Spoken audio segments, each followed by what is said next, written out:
না না, ওর নামে আমাকে তুমি আর দেখো না। এক্ষুনি বাতাস শুনতে পেলে মানুষের কানে পৌঁছে দেবে।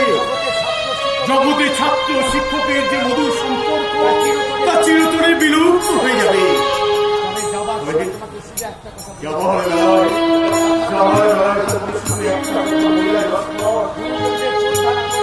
গুরুদেবের শ্রদ্ধা না করো,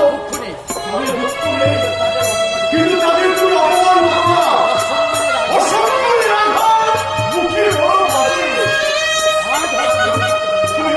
আজ হয়তো তুমি বুঝতে পারছো না, যখন তুমি জীবন সামনে পৌঁছবে তখন তুমি বুঝতে পারবে তোমার মানুষদের কাছ থেকে এই ধরনের